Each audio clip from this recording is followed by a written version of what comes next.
All right, everyone, we should be live. Let's make sure that's actually the case. Over on Rumble, of course. Pause and unpause and pause again. We have to do that. Yes, I am 2 minutes late, River. I apologize for that. I have sinned and will be judged. Speaking of sin, we're going to talk about the Papal Conclave that's currently happening. That's big in the news because they're choosing a new authoritarian to lead their small but influential and very rich city-state. So we'll be talking about that. India and Pakistan. We do have updates about that, actually. I will probably be going through a little bit of news live as we're actually talking here with regards to that, because Pakistan is vowing to retaliate. In fact, they might be doing so right now. And this is a little bit different than former skirmishes, by the way, so we'll get into the analysis there. Trump says Biden caused the economic downturn. That's malarkey, says Stephen Greenhouse of The Guardian. Only Biden did cause the economic downturn. Stop gaslighting people all of the fucking time. We saw it for ourselves. Egg prices, for example. We'll have to talk about eggs, apparently. It's big in the news. You know, people like to have an omelet once in a while. I cannot cook them, but I can eat them. The next superbug threat is already here, according to another article from CNN Health. It's about fungal meningitis. There's a fungus that is spreading around and sporadically causing various health issues with people. We'll get into the hyperbole about that one because we're allowed to talk about that. We're just not allowed to talk about the Jabby McJab virus or anything like that. The first boats carrying Chinese goods with 145% tariffs are arriving in LA. They're half full. Expect shortages soon. Yeah, I mean, that's sort of the point. But we'll get into I kind of covered that this morning with a different article. The legacy media talking about shortages and stuff like that and the rising costs.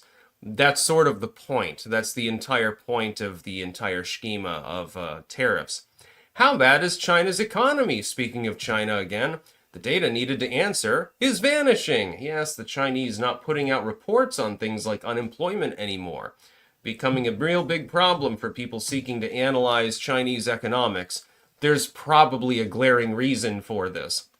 And then, in science news, British tin might have fueled the rise of some Bronze Age civilizations. Yes, it turns out that the British may have actually been responsible for the rise of Western civilization after all. This was contended for some time. They didn't know where the tin came from to actually create the Bronze Age and get away from copper. Come to find out, it mainly came from the middle of England, actually. That's quite interesting. So yeah, we have a great deal of news to cover, and of course, we will start off by shouting out our sponsors. In fact, I'm going to start shouting out the sponsors at the beginning of the live streams.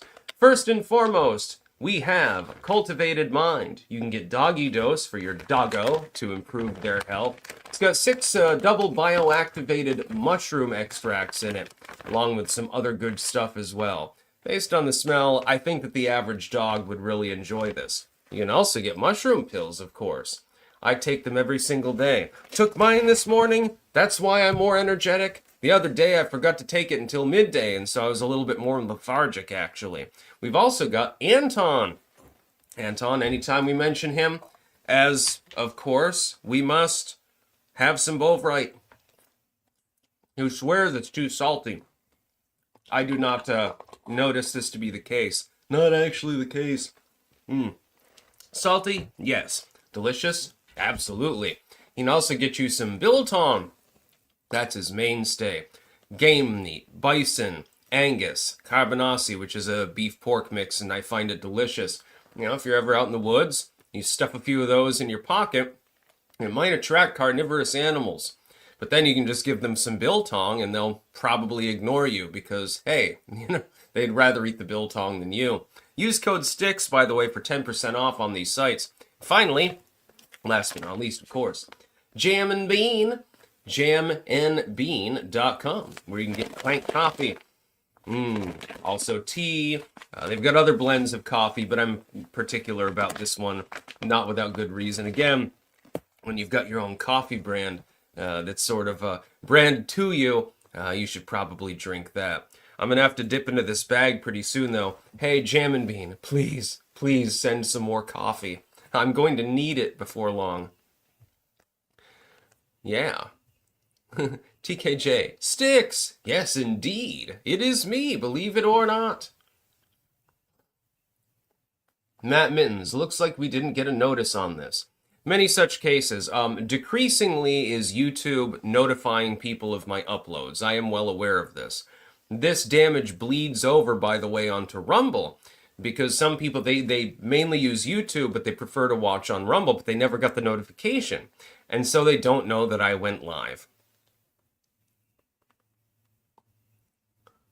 Posh Weevil, Jesus loves you. Speaking of Jesus, let's talk about the Papal Conclave. In brief, the various sainted individuals in the Catholic Church with their stupid red robes have decided to congregate and choose a new hierarch. They do this every time the old Pope dies. By the way, there's a tradition where they melt down the Pope's ring and then they reforge it. And it's all a bunch of ritualistic nonsense, honestly. The Catholic God is not real. I hate to tell you this. This does not make me an atheist, by the way. I'm not. I'm apatheistic. I'm just telling you that the conventions of Catholicism does not translate to reality. Catholicism is just the head of ritualism. It's basically nothing more than taking Christian liturgy and Romanizing it and making it completely different and then spewing it out. By the way, many Protestants will agree with me. I would point out to the Protestants, though, your churches have been infected with ritualism too. You have the stained glass. Some of you even take, effectively, communion. And, of course, confession and things like that. It's rather sad because real Christianity is nothing like that. Real Christianity is genuinely a very good thing. It would uplift the entire world. If everyone actually followed the teachings of Jesus Christ to the letter, this would be the perfect world. There'd be no more crime. There'd be no murders and rapes or anything like that, and people would live in peace and harmony. It would be a wonderful world to live in. That's unfortunately not what has happened with regards to Christendom. So yeah.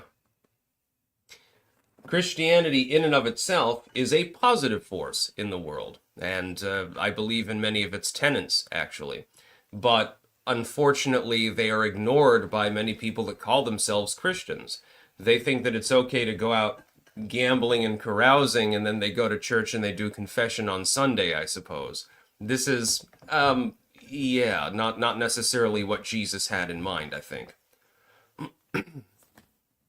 Yes, Posh Weevil, I do know more about Christians than most Christians do. And about Christianity. I mean, I've got a big-ass Bible passed down from my grandmother in the other room, along with the Book of Common Prayer from my grandfather. I am a low churcher. If I was going to become a Christian, I would be a low church Christian, which is you don't need the stained glass and the frescoes and stuff. Are they good for tourism? Yes. Are they decorative? Yeah, they look really nice. Mainly it's to make money. That's the whole problem. This is literally like Jesus Christ throwing over the tables and whipping the money changers at the temple and saying that they're defiling it. That's basically what I have in mind if I became a Christian. Jesus stood around with hookers and thieves and stuff like that, even with tax collectors. He didn't have a problem with people and their vices. He just thought that they should self-improve, that they should change their ways, if possible to do so, and had no problem with people who had done questionable things because he was pragmatic. He realized, hey, people are fallible. They're going to do questionable things. Just make sure that you're not fucking around with other people. Just do your part, basically.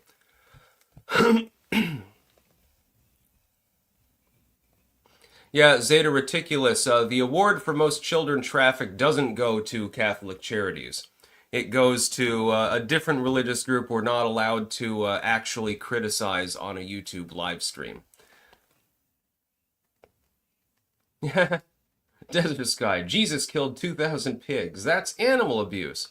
Yeah, but he was saving a demoniac in the process of doing so.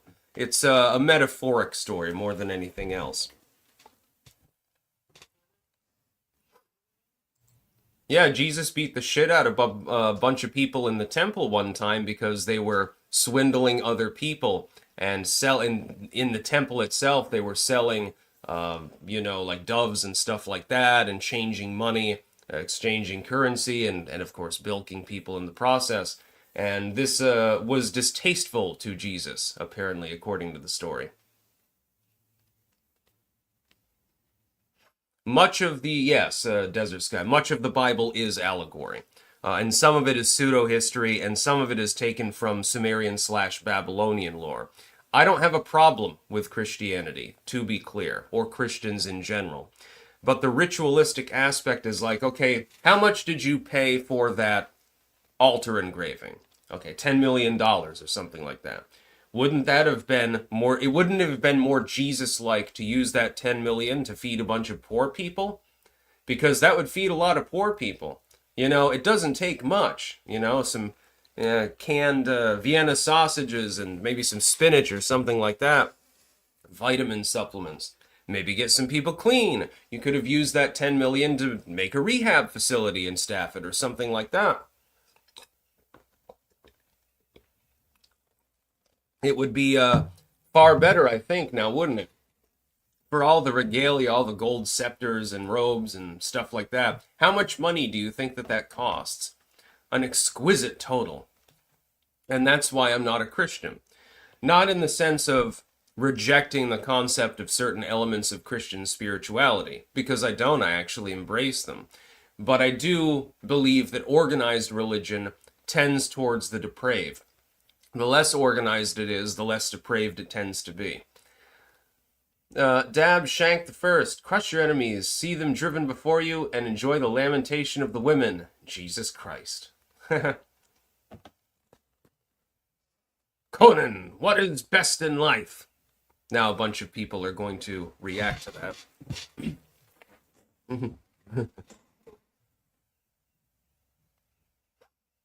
Yeah, based acid fox. Sectarianism is not based. Yes, if you're going to be a Christian, okay, vote your conscience, worship Jesus Christ, and follow his teachings.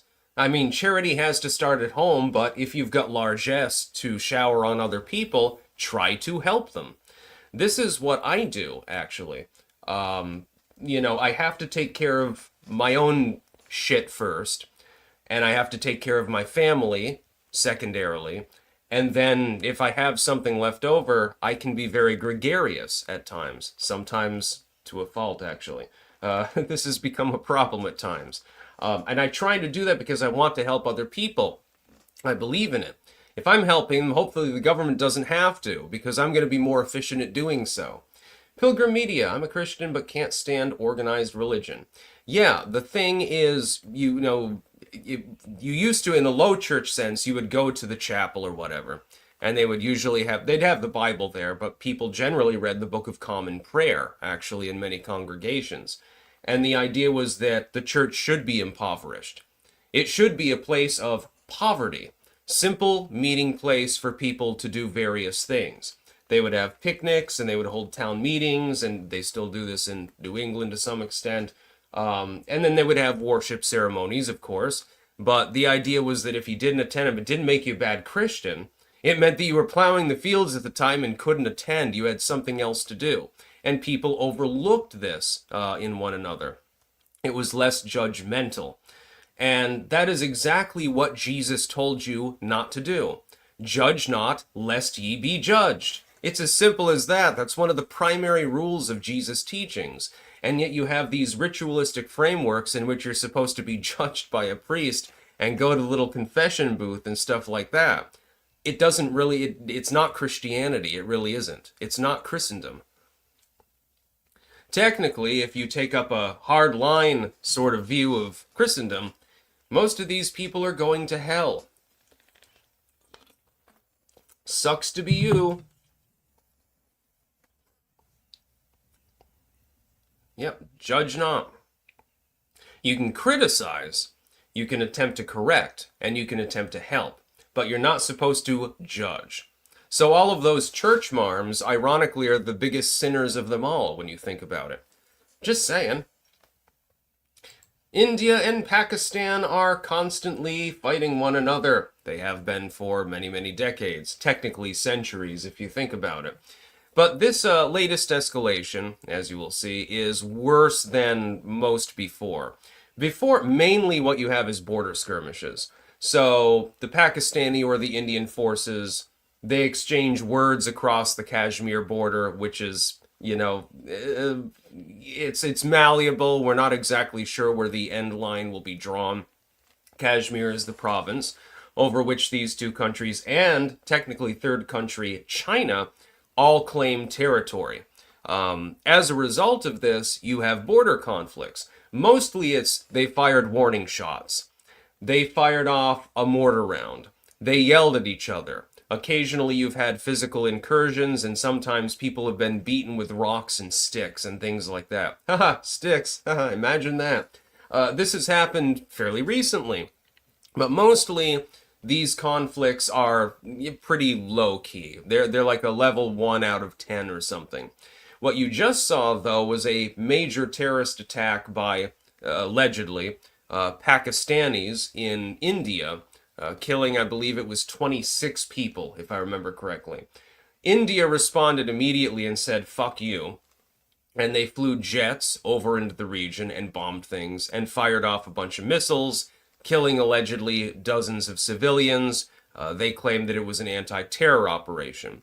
In this process, the Pakistanis downed at least one Indian jet, and it appears that probably they downed several more. We're not 100% sure yet. Fog of war mode, remember, we're not always 100% sure what the official storyline really is accurately. And now Pakistan is vowing vengeance against India for those incursions. So you've got a situation that is much more dire, I think, than past incursions. This is a little bit more than a border skirmish. When you're scrambling the fighter jets right now, Pakistan's Secretary of Defense is saying that they are at war. India has mobilized resources across the entire country to conduct drills, emergency drills, and to prepare for, and to fortify and prepare for the possibility of an invasion, actually. The problem for Pakistan, they've both got their own logistic issues. If they end up in a large-scale war, here's the problem.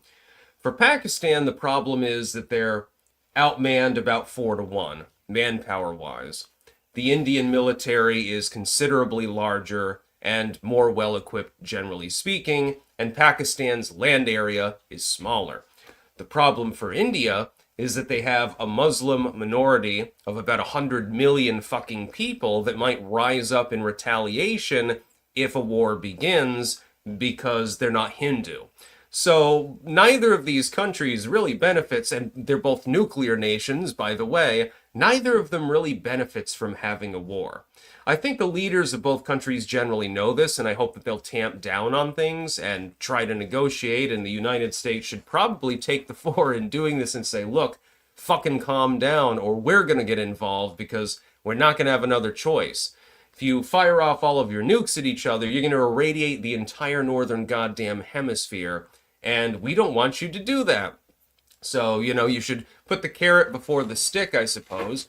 But in general, you can remind the Pakistanis about all the money we give them, and remind India about how they can pretty much swap out for the Chinese in terms of trade deals, and hopefully things go back to normal.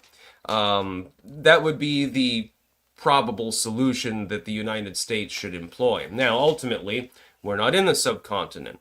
We're not directly affected by them simply skirmishing. But if there is a nuclear war, all hell could break loose. China could march in as well.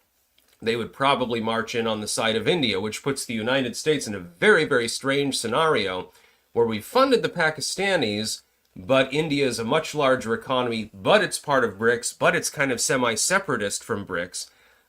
I don't know exactly what would happen. It would be complete chaos and confusion at that point. Inland Surfer, the Sikh are sharpening their knives for Muslim blood. The Sikh are badass. Yeah, then you get honor killings, though, so just to put it non-bluntly. Holden Sneedmeyer, Ukro mineral deal is familiar. We heard the same thing 20 plus years ago in Afghanistan. Trump really wants to make this his war and his loss. Walk away. I don't believe that we will be directly entering the war. It's impossible because Russia is a nuclear power. Lord, Pilgrim Media, I'm a Christian but can't stand organized religion. Yes. Lord Voldemort, what's your opinion on the Shiloh Hendricks situation? She did nothing wrong. She responded to a provocation. Doesn't matter at that point how you respond. Also, she hot. Pilgrim Media, the Mughal Empire was a brutal period in India. In India. Absolutely, yeah. Look at some of the crazy shit that happened there. Holden Sneedmeyer, Pakistani ambassador in Moscow, asked for Russian diplomatic intervention. Word is that Pakistan drained their war stock for Ukraine. That wouldn't surprise me in the least. Which is fucking retarded. Helios Ending, thoughts on the Slaravia-Armenistan conflict? I don't know anything about that. Slaravia and Armenistan. I don't know if your autocorrect went off or if those are like provinces or something like that. I've never heard of it, actually. Yeah, Metal Mouth, that's a clusterfuck of a problem, Sticks Hexenhammer. Yeah, no, the situation is absolutely, if it spirals out of control, and the hope is that it doesn't, of course, it could be real messy real fast. What did I just knock down? Oh, okay, never mind. It could get real messy real fast, especially between two nuclear powers. Now, they have limited stockpiles, but there's still enough there to destroy one another's large cities. Which would kill, I don't know, 500 million people or thereabouts. That's probably a rough estimate that would hold up. Yeah, wonderful. Human beings are such enlightened individuals. Trump says Biden caused the economic downturn. That's malarkey, says Stephen Greenhouse. The U.S. president is blaming Biden's economy. In fact, there is one key cause of the poor showing, and it's not his predecessor. You'll notice, by the way, they don't really mention unemployment in this article, or the jobs report. That's because those are very positive at the moment. It turns out if you cycle people out of the federal workforce, they tend to find private sector jobs. Who could have thought that would ever be possible? The fact is this. The economic downturn is a blip in the radar, so to speak, with regards to the GDP report specifically, and is meaningless, ultimately. Yes, it is the result of a temporary and very short-scale downturn. 0.3%. Wow, that's really going to roast the economy to ashes and we'll be in a Great Depression. That was what was being predicted by Krugman and others, but it didn't happen. What happened is a slight downturn as the result of the cycling of jobs, nothing more. I would point out the price of goods, inflation under Biden, soared. It became catastrophic. Unemployment stayed low, but in many cases, the good jobs reports we got under the Biden administration were the result of people having to take out second jobs, and that was if they were lucky. They took out second jobs because they couldn't afford basic goods. So, I'm working at Wendy's, flipping burgers. Can I afford the rent? Well, 30 years ago, I probably could have. Today, I probably could not. Maybe if you become a branch manager, you do a little bit better. So, let's see. What should I do? I've got two choices. I can take out another side job. Well, I have technically three choices. Take out a side job. Maybe it's part-time, maybe it's full-time, and I'm busting ass. But at the very least, I have a roof over my head, and I can buy some of the food that I'm actually creating at Wendy's. That's about all you can hope for. Number two, I can take out a credit line and hope that the economy gets better. And unfortunately, that happened for years under Joe Biden. This is really going to kick us in the ass in the future. Trump is probably hoping that it doesn't happen when he's president because then people will blame him for what happened under the Joe Biden administration, by the way. Or number three, work under the table. Do some sort of self-employment stuff. I, for example, am blessed. I am self-employed. My income does not come from a company that can explicitly fire me. There are rules that I have to follow, like I can't talk about certain subjects on YouTube, but generally speaking, I'm better off than the average millennial. And I am acutely aware of this fact. This is why I never criticize people for being poor and stupid shit like that. Some conservatives, they go off into la la land and they're like, well, you're poor for a reason. It's because you bought Wendy's today. You're not working hard enough. No, 60 hours a week. No, you should be doing 70 and stuff like that. Sorry, I'm sorry, but I can't get hip to that particular vibe, so to speak. I know what it's like to be dirt poor, and so I have nothing but sympathy for people who are poor. Also overdosed on drugs once, so I don't particularly blame people who overdose on drugs and shit like that. Just saying. I have nothing but sympathy to offer. This is very Jesus-like, by the way, come to think of it, which is hysterically odd. Trump is not responsible for the current economy, not in totality. He's definitely responsible for $150 billion being saved on federal programs and axing 20,000 positions within federal bureaus, while, by the way, getting a jobs report that says, oh, we added 170,000 jobs over that same period of time. Well, some of them were those government workers. Apparently they found work in the private workforce. This means a lot of taxpayer spending goes out the window. That's wonderful, by the way. Means less waste, fraud, and abuse within these bureaus because they're being slowly defanged. And it'll take years to complete this, by the way. This is just stage one. You've only seen one battle. This is not the entire war. A war is fought in a series of battles, usually, unless it's two microstates and one simply wipes the other out off the face of the earth or something like that. Donald Trump is not responsible for the fact that GDP lost steam in the first quarter. We still have remnant damage from the Biden economy. Don't gaslight us. We saw with our own eyes the massive rise in prices, the damage of the lockdowns that were extended by the Biden administration and considerably invigorated, and in blue states mainly as well, at the state level. We saw it with our own eyes. Egg prices, for example. When I was a kid, eggs were dirt cheap. I mean, it was the cheapest source of protein you could possibly get. Now it's like a luxury good in some places. King of Biltong is here. I already ate both right once, but cheers to you, my friend.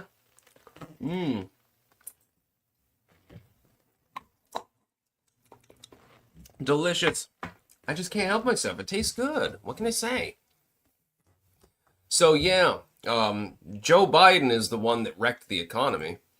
Donald Trump didn't wreck it. If anything, he's improving the economy, but it's going to take time. You have to give him time. He can't simply turn on a switch and magically make the economy better.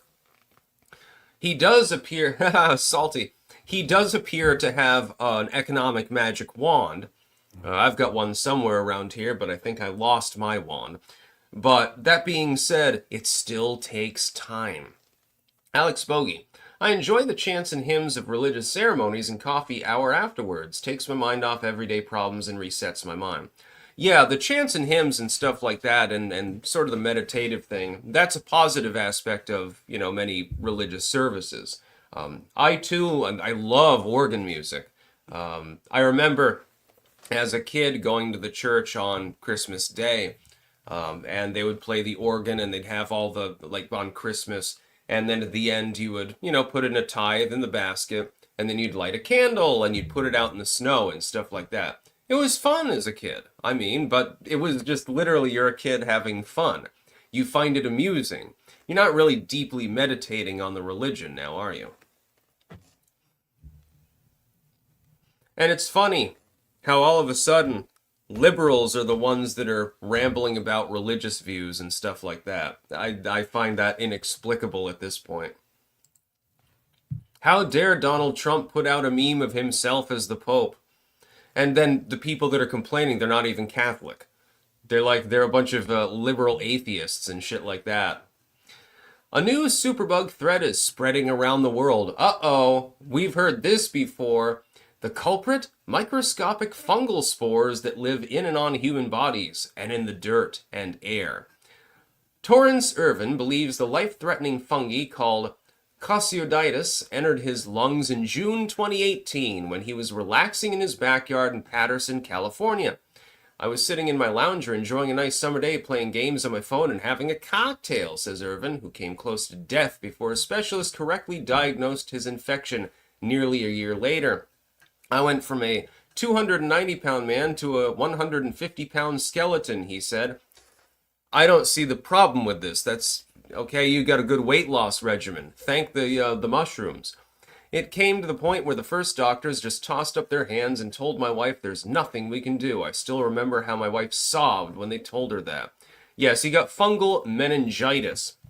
Now, fungal meningitis has been known to medicine for quite some time. There are three kinds of meningitis generally: viral, bacterial, and fungal. And all three of them are potentially deadly, by the way. I know someone who had bacterial meningitis as a child, literally had to relearn how to walk. The death rate of bacterial meningitis is over 50%. There are ways to treat it, but most people that get it die. She's lucky to still be alive. Fungal is, to my knowledge, I believe, intermediate between bacterial and viral for death rate. So it's not something that you want to get. There is a double-digit death rate involved with it. But the idea that this is a superbug epidemic is completely wrong.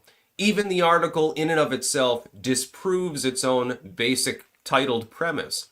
This has been around. It's not some novel fungal infection that's rapidly spreading through the population.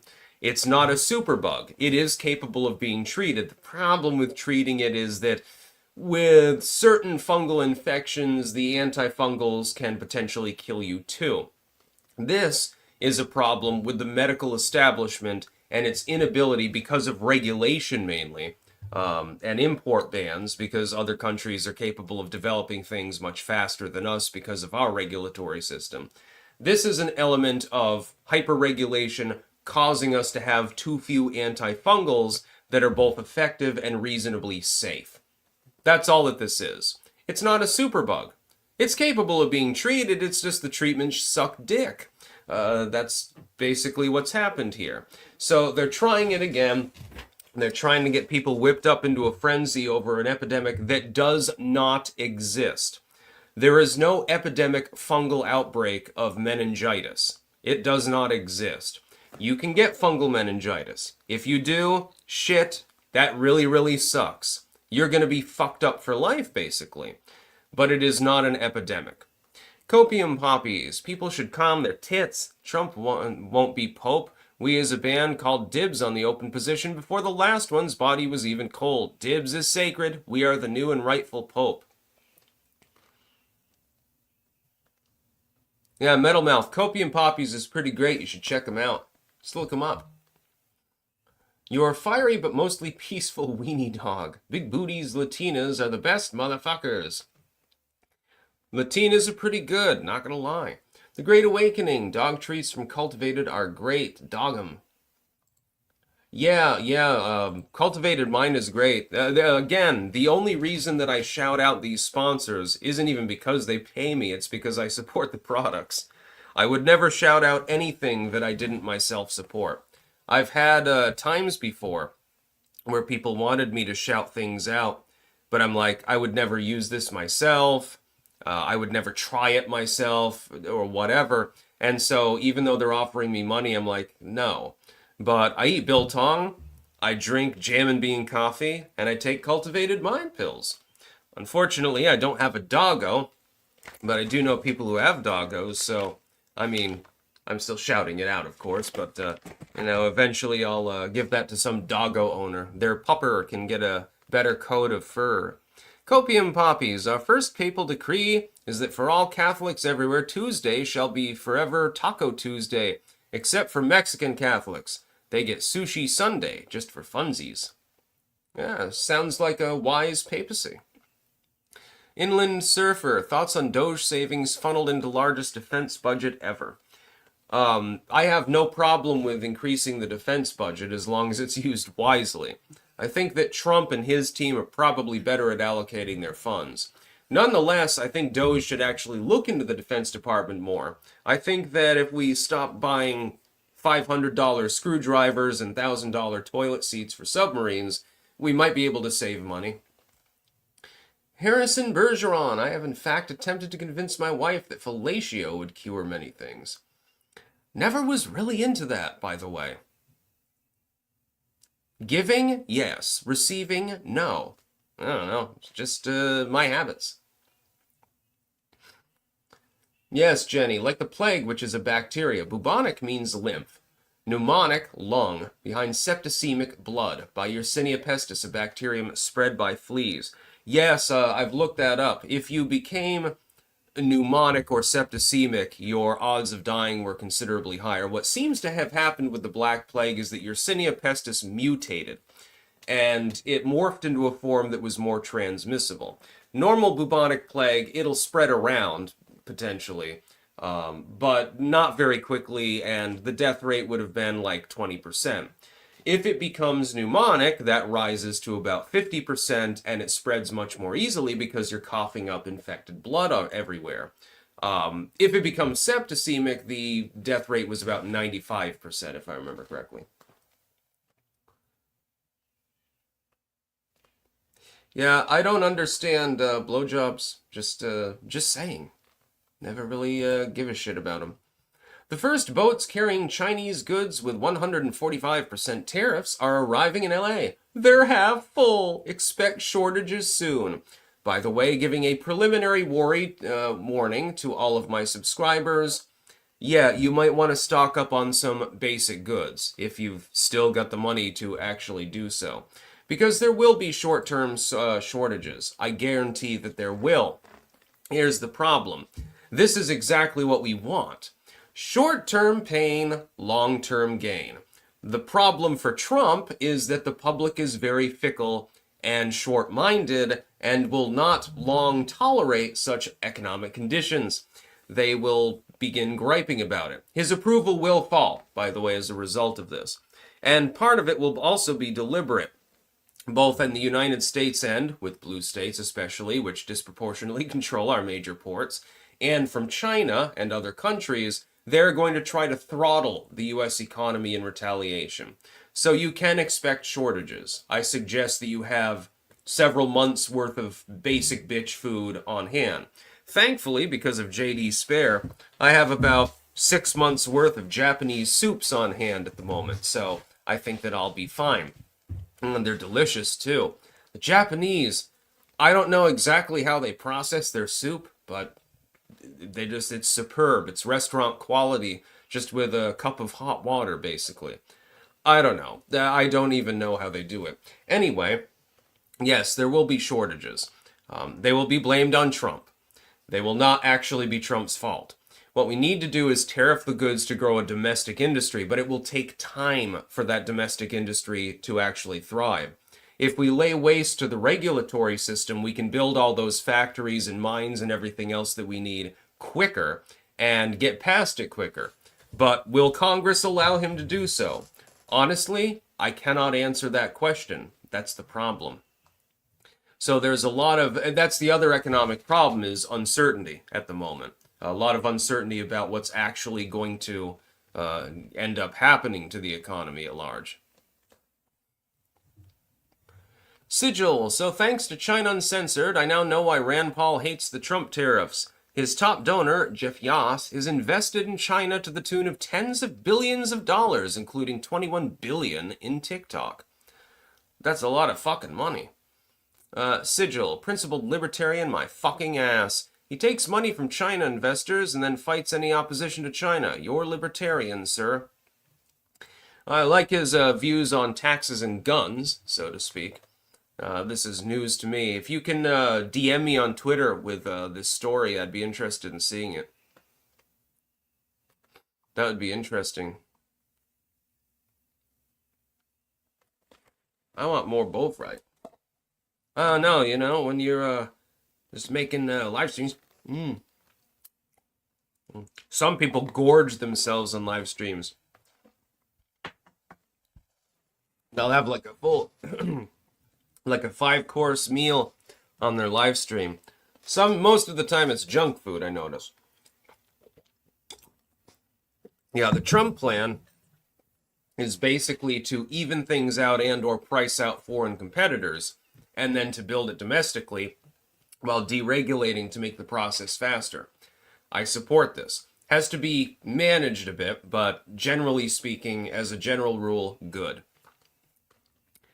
Anton's eating his ghost pepper biltong. Had some cabanasi the other day. Yes, Jenny, the plague is still around. Every year there are a handful of cases out in the Rockies.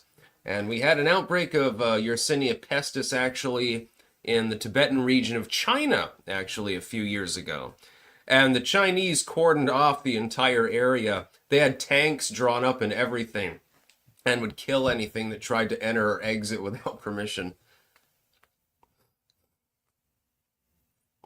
We've got plenty of viruses, bacteria, fungus, and protozoans and shit like that to deal with. Plenty of infections to deal with. It is only a matter of time before a significant proportion of the human population is wiped out in a short period of time. We are overdue for a major epidemic. The last one does not count because it involved Chang the janitor. It did not involve nature. It was engineered. We know this now. This is beyond dispute. Even the World Health Organization basically has agreed. The CDC has basically agreed. So, YouTube can't ban me for saying that. I can't say much more than that, though, because it's still, verboten. But it doesn't count because it didn't come directly from nature. It was released either unintentionally or intentionally under laboratory settings. Usually, we follow a timeline of about 100 to 150 years per major pandemic. The problem this time is that because of the rapid rate of world travel and the much larger population, you're not even going to be able to dig enough graves. They're going to be burning bodies in the fucking street. Kind of depends on how lethal it is and where it emerges from and how quickly it spreads. But I would guarantee a double-digit population loss. It'll wipe out so much of humanity. There'll be a billion dead people to bury. They're not going to really bury them. They're just going to put them in burn pits. It'll cause chaos and destabilization on a massive scale, result in martial law in multiple countries, and result in people fleeing to the hinterlands to get away from humanity, causing a rise of separatism and so forth. This will be roughly akin to the conditions right prior to the Renaissance, though, actually.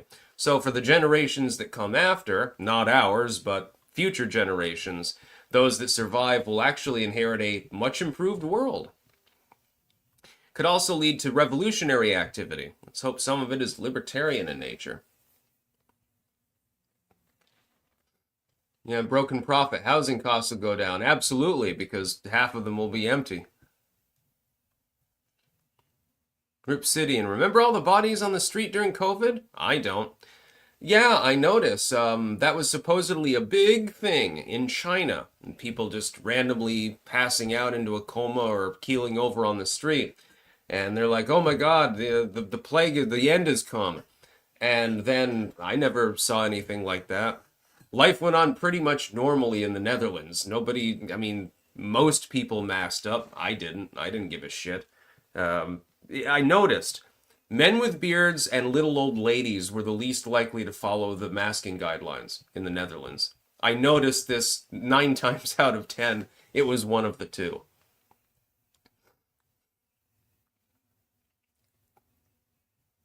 It's actually funny. Weird time in human history. Society melts down completely over literally nothing. How bad is China's economy? The data needed to answer is vanishing. Yes, and if you look at the indicators that they do have through 2022, 2023, some of these years, when the data stops, it's very interesting how you see a common trend. National land sales down catastrophically, and all of a sudden, they stop reporting the data. Number of people in urban areas who received unemployment insurance benefits rises considerably, and then the data cuts off. I have spoken about this for more than 10 years. China is a paper tiger. It is a facade economy. they have to manipulate and or cover up their numbers in order to actually save face. China is not a rising power anymore. They can plow in as much money into their naval forces as they want, most of which are substandard, some of which sink when they're at the dock, but, that's beyond the point. Like their first aircraft carrier. That was a difficult day for Beijing now, wasn't it?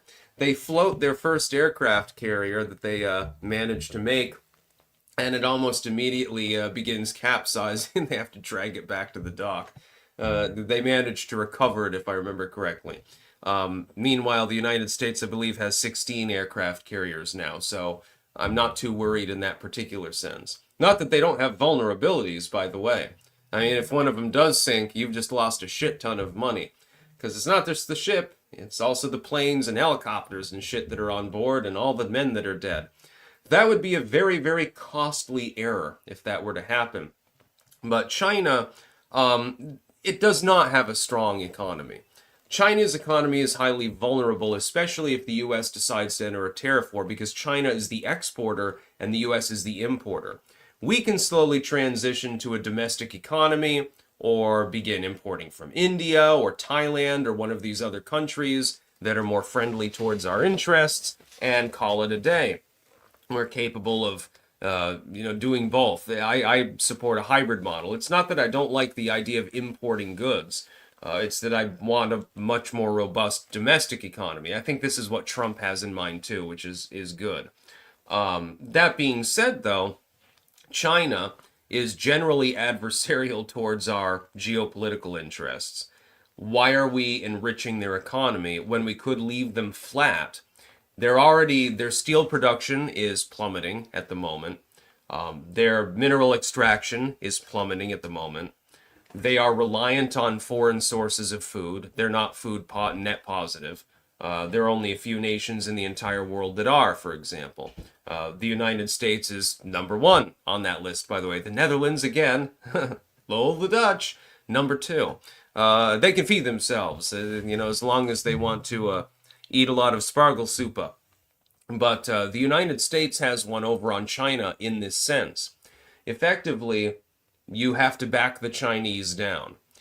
Not because you hate the Chinese people or Chinese culture, although Chinese traditional medicine is a little bit weird, admittedly, but because the government is communistic and authoritarian and directly adversarial towards the things the United States wants to do. And the Chinese have begun colonizing parts of East Africa, as well as Southern Asia. They're spreading out their network. And it's not just a trade network. If it were, then it'd be like, okay, you sold soybeans to this country and they sold you iron ore. Nobody gives a shit. But when you become adversarial and when you're directly colonizing parts of the world, that becomes a problem. It's not 1850 anymore. I would note that the people that support the East Bloc and they're like, oh, America bad, China's actually the good guy. You do realize that China is engaging in the same kind of wanton colonialism that Britain and France engaged in, right? I hope that you understand that. It's doing it as we speak. There are political parties in parts of East Africa especially that are singular issue parties, and they only exist to try to rebuff Chinese influence in the countries because China will come in and build infrastructure and factories and stuff. But then they underpay the local workers, the managers are all Chinese, and the infrastructure is only affordable by the people from China because they're the only ones getting paid a living wage. Everyone else is getting peanuts. And people still take those jobs because it pays marginally more than farming yams or something like that. China is an exploitative nation. They exploit their own population, they exploit foreign populations, and that's just the way that it is. The United States, meanwhile, is a little bit too Hegelian in some ways. We're just giving away money hand over fist and without colonizing people and getting nothing in return. Oh, we built the Panama Canal, but should we actually be able to use it tariff-free? Well, we'll think about it for the next 10 years.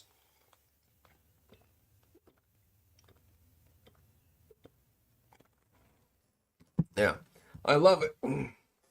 I love it when when people are like East Blockers and they think that like Putin can do no wrong, China can do no wrong. It's like, yes, I realize the US government is fucked up. Even under the Trump administration, it's fucked up. It's just a little bit less fucked up than it was under the other guy. But that being said, the US government is less fucked up than the East Bloc states, generally speaking. Cool mug. Are they on sale? Well, Anton actually has Stick, Sex, and Hammer mugs. Speak of the devil. King of Biltong. Try our Biltong. Almost 50% protein, packed with B12, creatine, iron, zinc, and much more. A perfect snack addition to your weekly meal prep. BiltongUSA.com. Code STICKS for 10% off. Also, if you go there again, you can get Stick, Sex, and Hammer mugs. Harrison Bergeron. New Orleans has a Sticks mug also. Wait, my mug is available down in NOLA? This is, I mean, I wouldn't be surprised because it's kind of like, being a vampire is apparently very popular down there. Yeah, what store is this being sold at?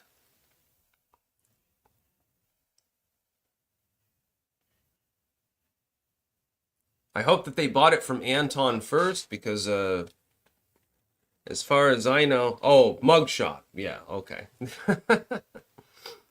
I get the joke.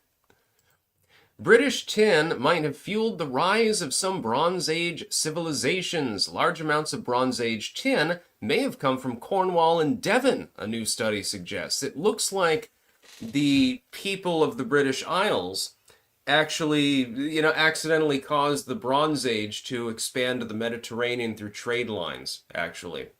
It's still being debated.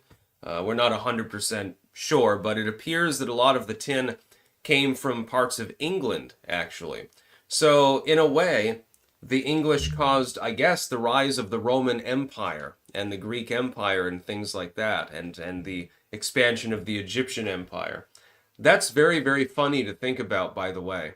And meanwhile, right now, the English are being slowly replaced and destroyed by people who absolutely hate the country, but nonetheless decide to move there anyway.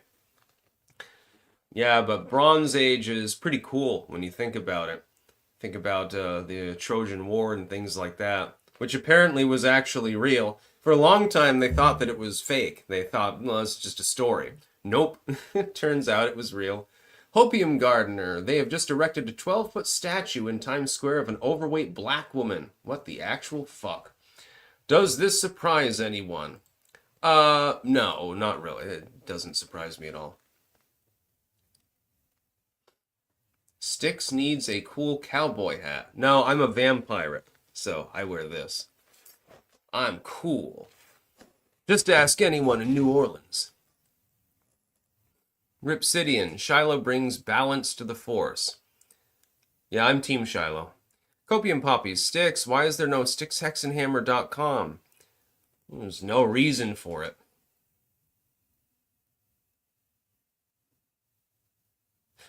Yeah, I need to get a copy of my mugshot, actually. I should sell t-shirts with that. It's a good idea. And they can't do anything about it.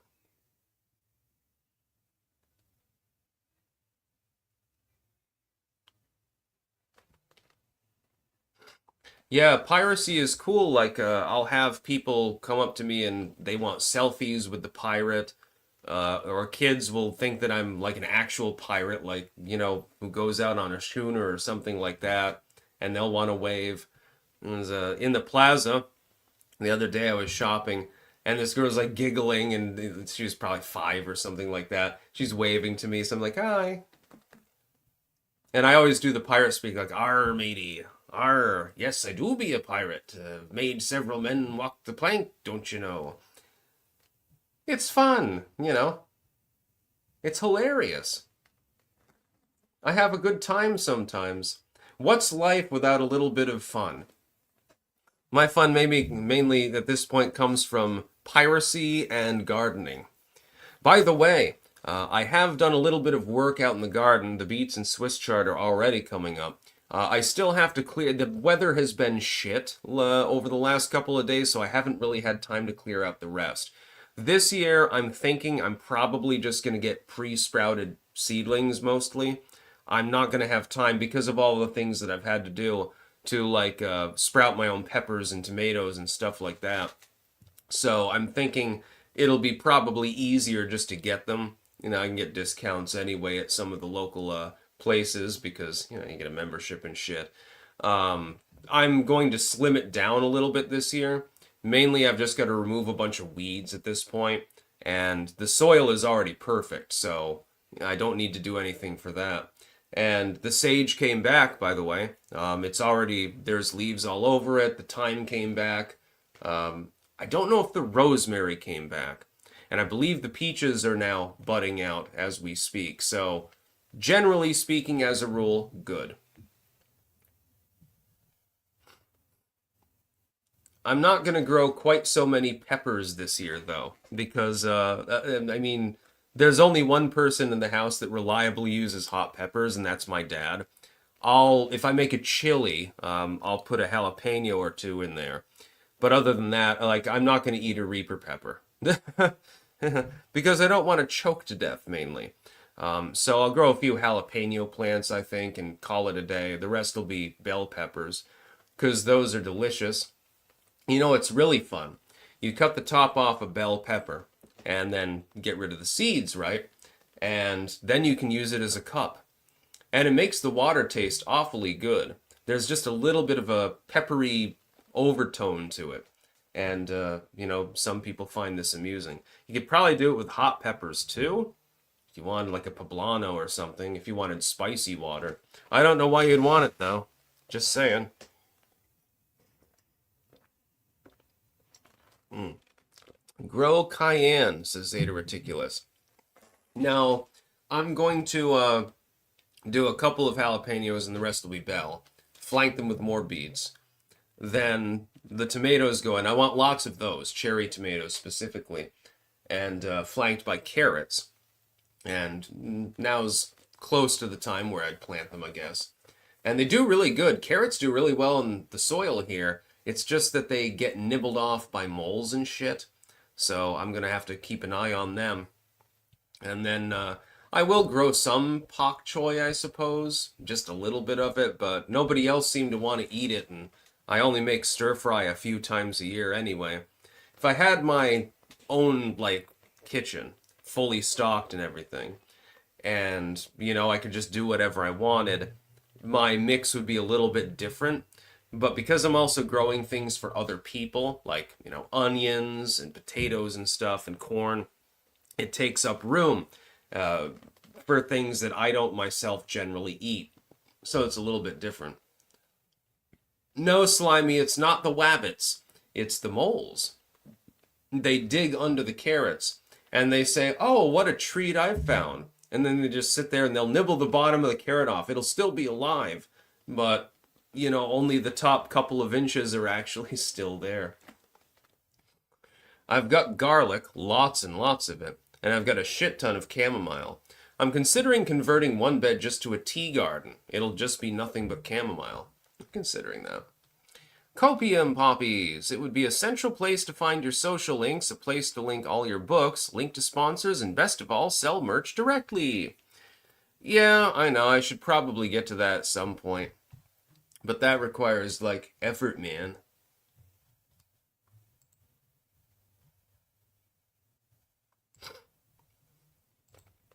Bog. I grow arugula because it's fast and easy. Yeah, I grew that before. It's also great to wilt into soups. I am on day 4 today of my 7-day soup. And what a 7-day soup is you cook a soup. Then you take the remnant and adulterate it with additional ingredients the next day. And then you do the same thing for multiple days. This was a tradition back in the medieval era. What they would do is they'd have like a big-ass cauldron of soup. And as soon as it began to get exhausted, they would just add new ingredients. And so it's like a forever soup.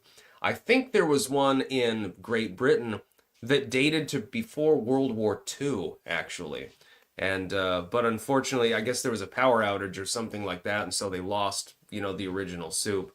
I'm sure that they probably wept openly as a result of this, because they're like, shit, our main tourist attraction soup is now dead. Hey, let's not tell them. We'll just restart it now. So yeah, I'm gonna make a 7-day soup, and today I'm thinking, because the first day was just a garden veggie. Second day, I added some mushroom to it, and also wilted in some greens. Third day, which was yesterday, I decided to tomatoize it a bit. So I added a half a can of V8 to it, and along with, more mushrooms actually. And then I wilted greens in, and it became kind of like a Florentine, I suppose. Today, I think I'm going to add heavy cream. I'm going to saute off some more celery, carrots, and onions, the big three, of course, with a little bit of garlic, of course, and a pinch of tarragon. I always do that. Saute them off in a pan, thicken the soup, and then add the cream. And I guess that makes it kind of like a bisque, actually. So you can transform the soup in multiple stages. It's actually quite fascinating when you think about it. Might have to add about a half a cup of more bouillon broth. I don't know.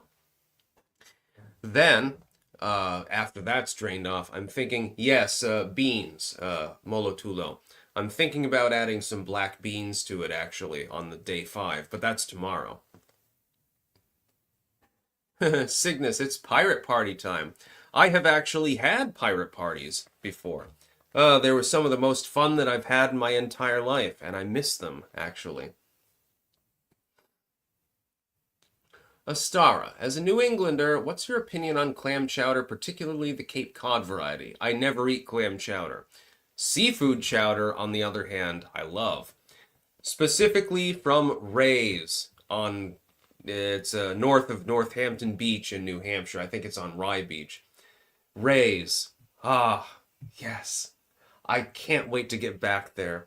Their seafood chowder is one of the greatest things that I've ever tasted in my life. It is a very creamy, extremely rich soup. There is clam in it, but there's also scallops and shrimp, mussels, I believe, and of course cod. Oh, it's delicious. So you go to Ray's. If you're ever in the Seacoast region, go to Ray's.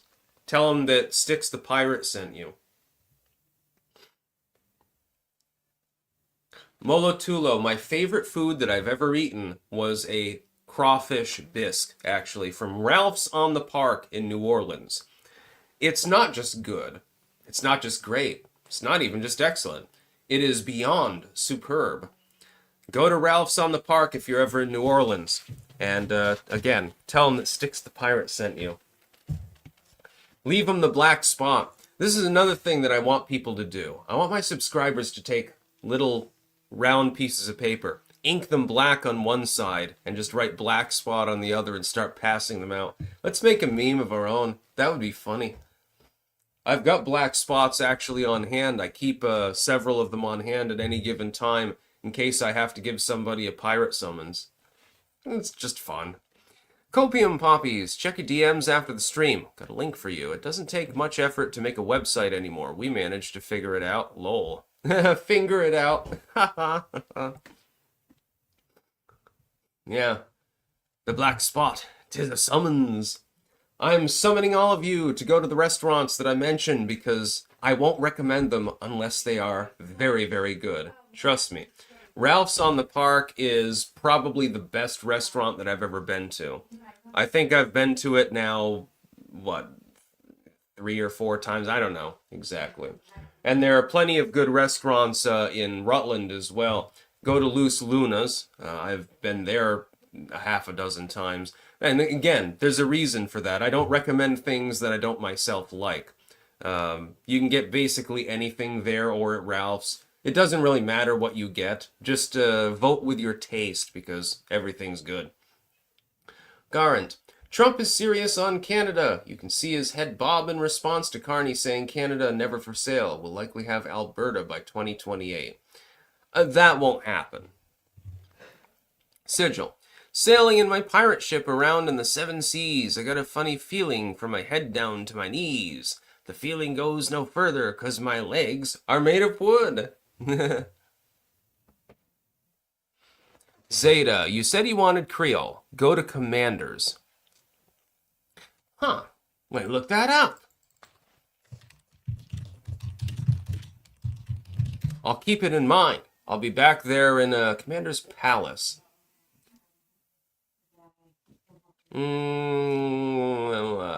Let's see. Here, just a second, everyone. There's an awful lot of noise in the...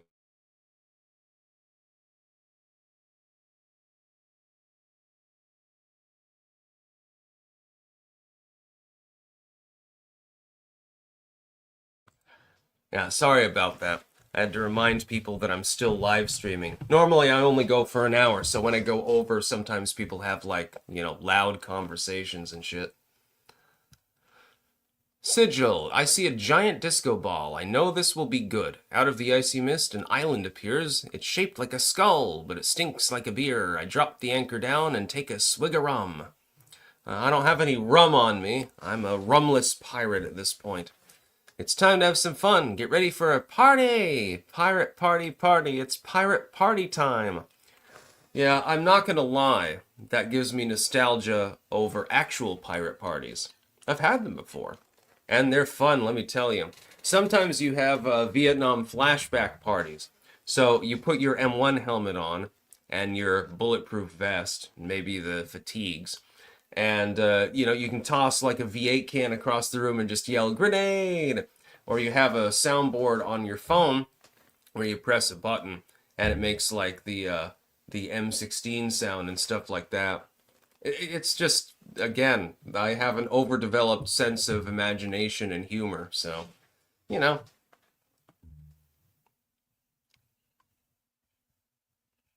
I enjoy doing such things. Again, you have to grow up and you have to grow old, but you don't really have to mature now, do you? Mm. Yes, Sal, my dad's told me about the Vietnam era flak jackets. Mine is a more modern bulletproof vest. It'll stop anything up to a 44. But yeah, back then, they had these really, really heavy, bulky flak jackets. And apparently, a lot of the men wouldn't even bother wearing them because they were fucking useless. They were for shrapnel and not much more. Because the Viet Cong were not using 22 caliber revolvers or something like that. Trellybelly, you've played around on my instance, haven't you? I don't know what that is, so the answer is no. I mean, maybe it would be into my interests. Sigil, your reading of Ailstorm's lyrics reading is terrible. You spell the hyphenated words in the song Party. Is a good song, very fun. I've never really been a fan of Ailstorm, actually.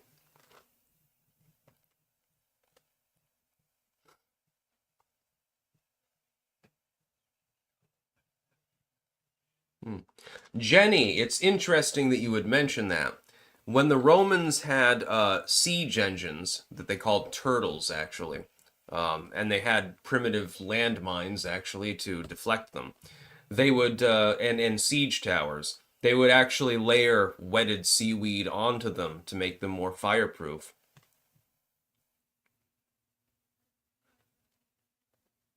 Molo, Uriah Heep rules. I like Uriah Heep. Charles Denny, thoughts on Shiloh Hendricks? I'm Team Shiloh.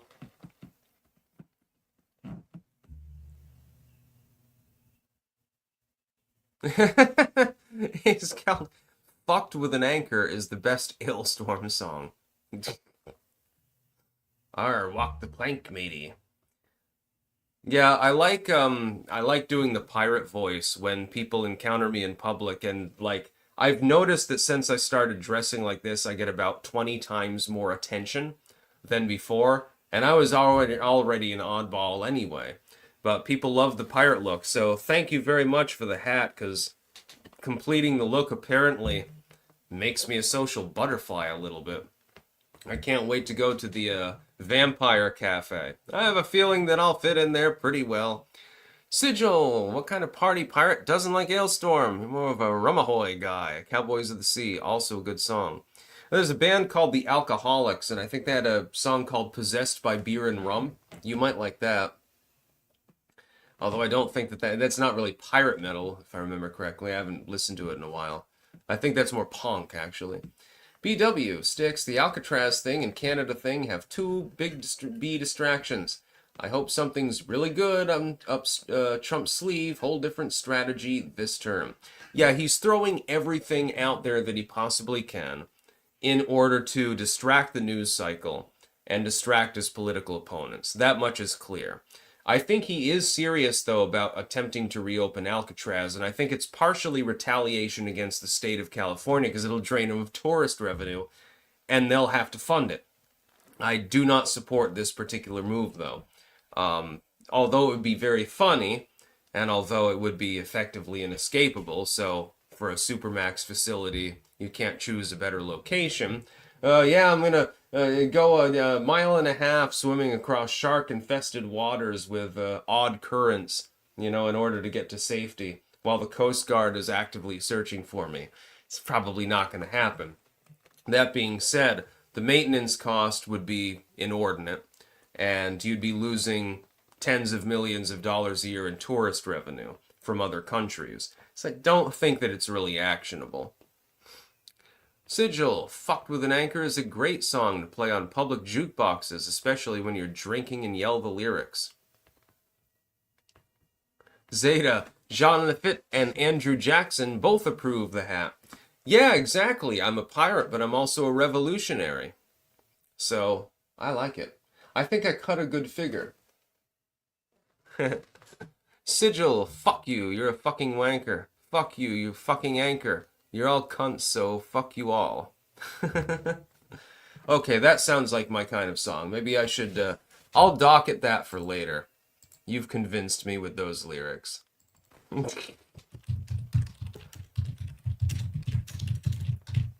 Fucked with an anchor. I'll have to listen to that later. All right, you've convinced me. Charles Denny. No, I'm not a privateer, I'm a pirate. I'm an outlaw. No country be giving me writs. Nothing like that. I kill haul ya. At least when we seize a ship, you splice the main brace and then you give everyone extra salt pork.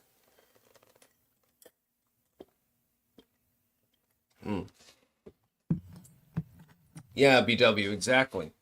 Unfortunately, the US government doesn't pay me money to do my piracy thing.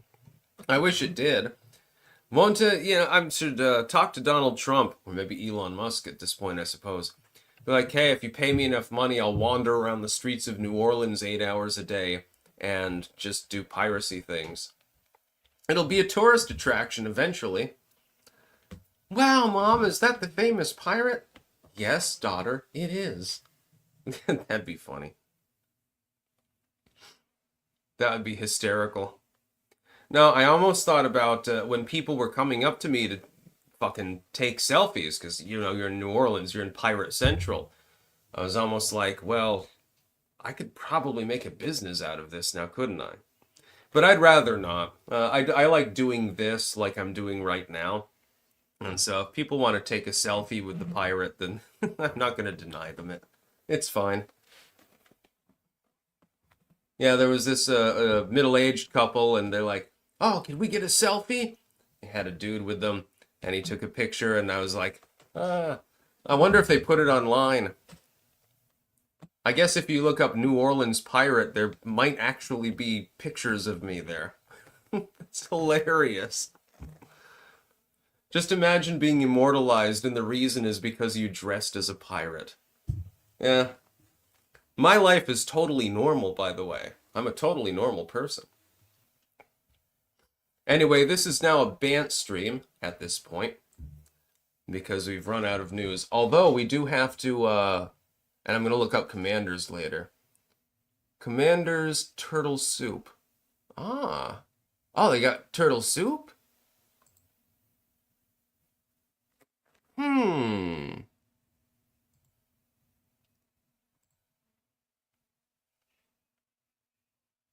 Oh, they got 3 Michelin stars?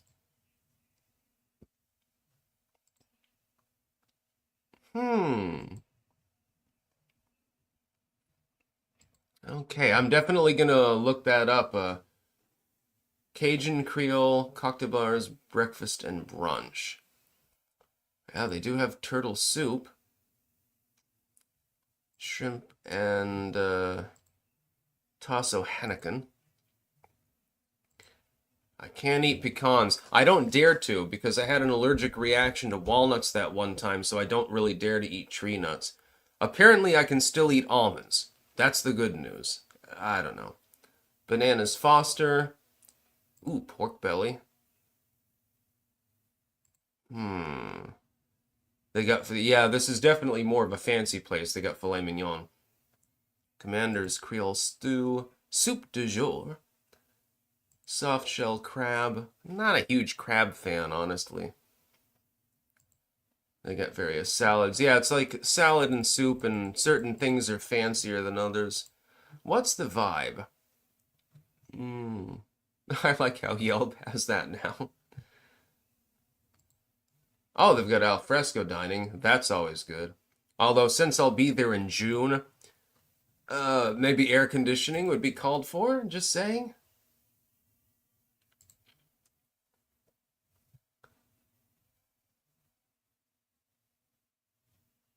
Yeah. Primal Werewolf. The drugs are very conflicting right now. I'm swinging all the emotions. Maybe you need some activated charcoal, my dude. Or dudette. I don't know. Sigil, you should also listen to some Rumahoy. They make more fun pirate metal songs, too. Them and Ailstorm have actually done songs together. Sounds good. Yeah, I'm looking at the menu over here for Commanders. It does look good. And they're highly rated, but this is more fine dining. Ralph's is like sort of intermediate. Like it would be a 2 out of 4 on the expense scale. So, I mean, it's not McDonald's or anything like that, but it's affordable. Let's see. Amenities and more. Estimated health score, 100 out of 100.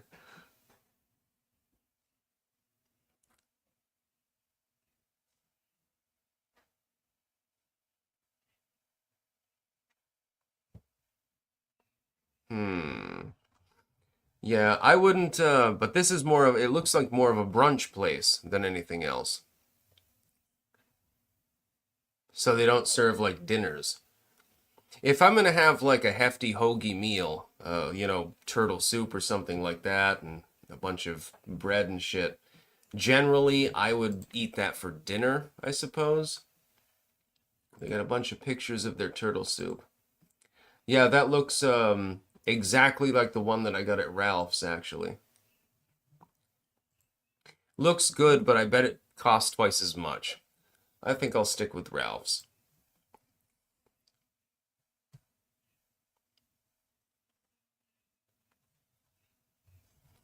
Conditions of My Parole by Pucifer should be your theme song. Let me look that up too. I'm always game for new music, let me tell you.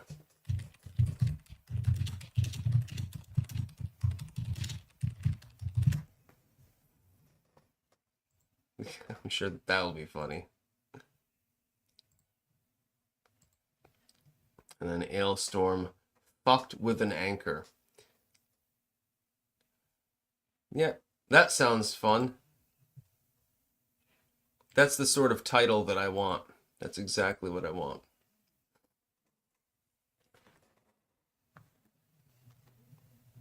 Le gourmandizer, says Jeremy Briggs. No, I like trying new foods though, and unique foods as well. I don't actually eat a lot. It's just when I do eat, I want it to be interesting. That's why I'm doing my experiment with the 7-day soup. Same with like trying turtle soup in New Orleans. Ugh, what an experience. It is very, very good. And but the crawfish bisque is definitely the best food that I've ever had in my life so far. That's also served at Ralph's. Again, if you go there, get that if it's the soup of the day and tell them Sticks the Pirate sent you. Maybe they'll give you a discount. Maybe they'll give me a discount for referring a bunch of people. Copium Poppies. Remember the episode of Breaking Bad that the guy who directed The Last Jedi directed? for the entire episode is Walker and Jesse trying to kill a fly. That's happening to me now, minus the meth lab. I never really watched Breaking Bad. I was forced by somebody else to watch a couple of seasons. It's like, it's a good series, don't get me wrong, there's nothing wrong with it, it's just not my kind of series. Sigil, Pucifers from the same leftist asshole as Tool, Maynard James Keenan, so look forward to that. Yeah, that's okay. Molotulo, bring your 22, I have hundreds of turtles in my pond, hate them. Well, I guess we'll be snacking soon, but I won't need a 22 for that. I'll come over with a spear.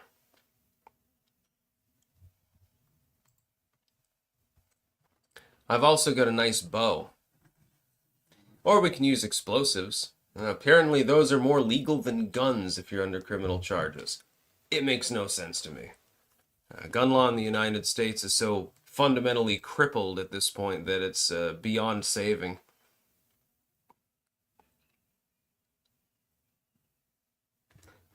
Slimy, I prefer frogs. Here's the thing, I tried frog meat once. Too swampy for me. The way that the people in New Orleans prepare turtle soup, it takes any swampiness out of it. It's more of, I can't really define the flavor, but it's delicious. It's not aquatic at all. Like, it doesn't taste like something that's spent its whole life in the water. Coyote, sounds like a fed, or we can use explosives. It's called a joke. I'm not actually going to do that. Now, if you want to hunt turtles, you know, once they get onto a rock or something like that, it shouldn't be hard to just net them, basically. Then you cut their head off and drink their blood and rip them out of their shell and begin boiling, basically.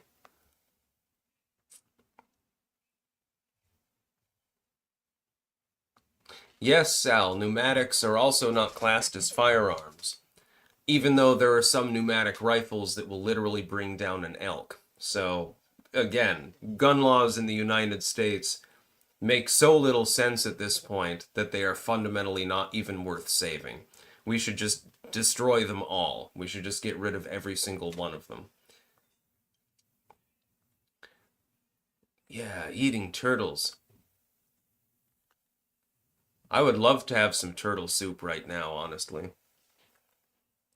I mean, I do have food. I can eat both, right? Or Vegemite. And the Marmite is behind Stolas. Exactly why. I should have all three of you on display. You know, we've got equal representation. Delicious. All three of them. Yeah. Again, the Bovrite is definitely the best. Yeah, turtle soup, crawfish bisque, gator meat, all of these things. If you go to New Orleans, you're going to get a food experience the likes of which you've never seen before, unless you already have been there. Louisiana has some of the best food in the world. Just don't look for a lot of health food options, other than basic bitch salads. Other than that, you're not going to get a lot of health food options. You're going to get a lot of meats. You're getting a lot of carbs. You know, you're going to get dirty rice and black beans and rice and cornbread and stuff like that. Delicious, but it's not meant to be health food. This is something that some people don't understand. Not every food that you eat has to be healthy. You're allowed to cut loose once in a while. Slimy, fish tacos. Never tried them, never will. Tacos require beef.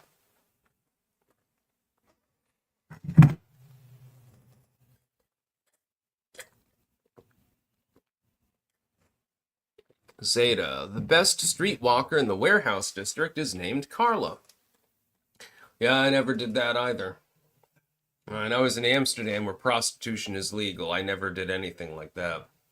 The dashing rogue, bro, you need to wax and oil the hat. Yes, I intend to do that fairly soon, actually. But the thing you see here, that's not the result of the hat degrading. That's, No, Beignets, Jeremy Briggs, not a fan. I don't eat sweets. Yeah, this patch on the hat is not the result of it falling apart or anything like that. It's actually a little bit of a stain where the hat rubbed up against a foreign object.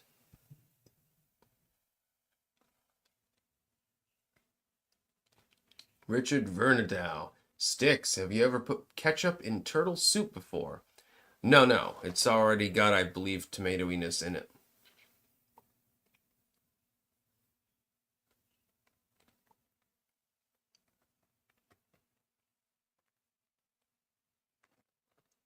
What have I got? Oh, I've got some Bovrite on my thumb. Lol. Yeah, I do have to polish the hat off. I do realize that I have to oil and wax it, though. Turtle's Toy Box. That hat is going to stink by summer if it already doesn't. No, it doesn't stink. You got to realize, I wear this on camera and I wear it when I'm out in public. I don't wear it if I'm getting sweaty gardening or something like that. I don't even know if I'll be able to stand wearing it when I'm in New Orleans, actually, except if I go out at night, because it's going to be so hot and muggy. I mean, I'm going to be there in June, so, you know, peak temperatures. It's probably going to be 90 degrees with full humidity. I'm definitely not wearing a long sleeve shirt. I'll have to wear like the Stolas t-shirt or something. I don't even know if I'll be able to wear the pirate coat. Ram Bam, will Sticks eat another spider? If I am paid, I will eat another spider, but first I have to obtain one. Sticks, do you have a Jolly Roger flag? Yeah. Sigil. So you're saying we need to rub one out on your hat? Yeah, to take care of leather and seal it off, there are different methodologies behind this. You can literally rub it with butter and put it out in the sun, and then you seal it with wax, which is what I'm going to do. The problem is there's no sun at the moment, so I'm going to have to wait for a sunny day in order to actually soften the leather before sealing it.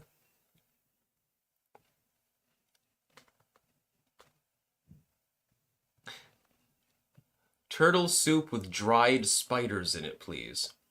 Um, uh, it would work as long as the spiders were cooked off in the actual soup, because it wouldn't taste like anything. It would just absorb the flavor of the soup broth. Saddle soap and polish. Bobby, the pirate shtick will never end. No, it won't. No, absolutely not. I've found my true identity. I am Captain Warwick. Jeremy, mink oil. Yeah, you can use that too. There's a bunch of different things that you can use to preserve the leather. I've got to do that to my boots as well, actually. They've got some attrition to them. They're holding together pretty well, though, honestly.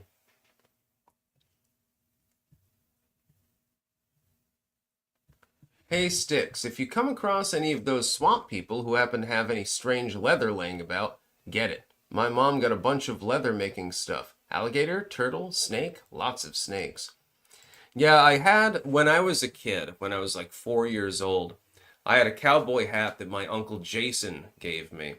And it actually had snake skin around the brim of the cap. And I loved it. Unfortunately, I outgrew it, and so, I couldn't wear it anymore, because, it was a little kid's hat.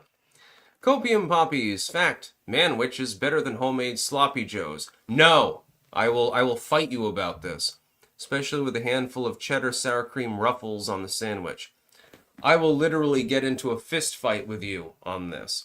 Try my sloppy joes sometime and try to tell me that my homemade sauce is not as good or much better than Manwich sauce. That's insane.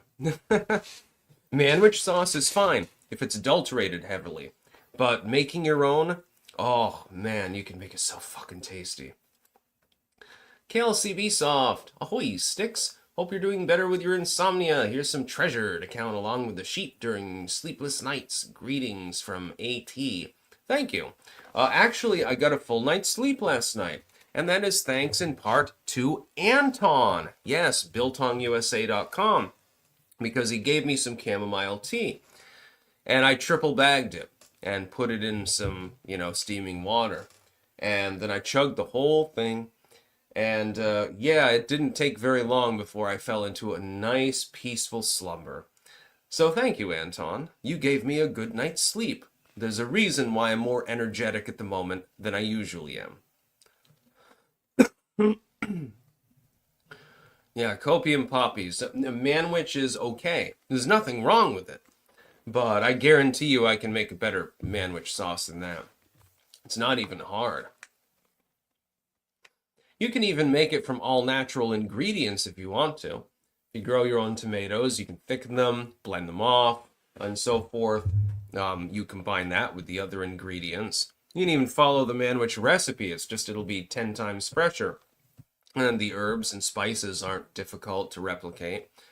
And then you've just got to do the hamburger that you're putting in the sloppy joes. Also, pro tip, always toast the buns. Some people don't toast the buns.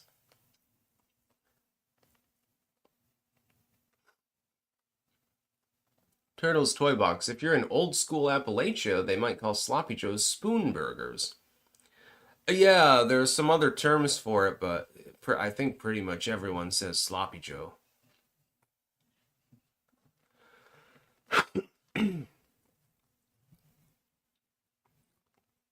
I absolutely love sloppy joes, by the way. In fact, that was, I think, the first thing that I learned how to competently cook, if I remember correctly. Come to think of it. Yeah, I think the first thing that I cooked on my own from scratch was a sloppy joe, actually. Came out well. Copium poppies, manwich supremacy. No, on this issue, I have to disagree with you. Your music may be good, your opinions generally as well, but you're wrong on this particular issue. Arr, matey, get out of here with your inferior corporate sloppy joes, arr. Yeah, sloppy joes are really, really great. Again, it's not meant to be a health food. It's meant to be wholesome and tasty. It's not something that your liberal hippie neighbor with the NPR cup probably eats for dinner. Let's put it that way. It's basically just a pile of marinated meat on a toasted bun. Also, when you toast the bun, the best thing you can do is also use some melted butter. You do it in a pan. And when you're toasting it off, especially on the inside to preserve the sloppy joe, use some butter, actually. That's what I do. And now, god damn it, you're giving me cravings for fucking sloppy joes. And I don't have the ingredients to make them. Thanks.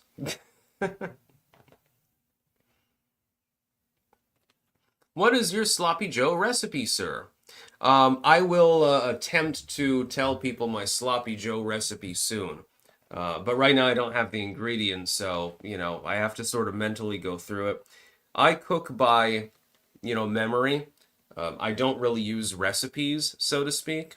So I know how to make the sauce, but I sort of have to have the ingredients in front of me and then synthesize them together in order to actually make it before I can explain it. It's a little bit different from the average person. Most people follow recipes. Although there's probably 1,000 of them online. Everyone loves putting recipes up. I've thought about doing that actually myself. The problem is I'm not very good at food photography. If I was, then I'd have a bunch of recipes up there. Warwick Garden Veggie Soup. Warwick Sloppy Joes. Yeah, maybe I should do that. Let's get a professional cameraman to come in and take pictures of the friggin' food.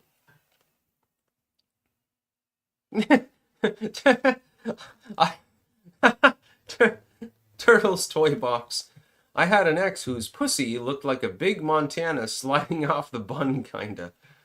Ugh. Alright. Oh, God. Some fucking jerk. I remember when Styx used to have an audience. There are 2,000 people currently tuned in. I think that that's an audience. I'm not upset at all. You'll see why in a few days. Copium poppies. Nah, toast the buns for burgers, not sloppy joes. Oh, come on. If you want crunch, add potato chips. If you toast the buns, that defeats the entire purpose, because the buns don't absorb the sloppy joe as easily. I disagree. It's going to be sloppy on the plate. You can also do it open-faced. And so you simply put the sauce on top of each bun. But it tastes better if you toast them. Richard Vernadow, Sticks, will you make more spaghetti soon? After I'm done with the 7-day soup, I was actually planning to make spaghetti. But I make it with linguine noodles. I like the long flat ones. I don't really like regular spaghetti as much. I just find it tastes better for some reason. Even though it's the same exact dough that's used, for some reason the shape of it just makes it taste superior. Anyways, I'm going to go offline now. I've got to do some news docketing, and I've got to renew the soup, of course. A few other things to do. I might do a little puttering in the garden or something like that. The night is young. It's barely afternoon. But yeah, we've got things that we gotta do. And I gotta listen to Fucked with an Anchor and Conditions of My Parole. This is gonna be an interesting afternoon. That's about all. Peace out.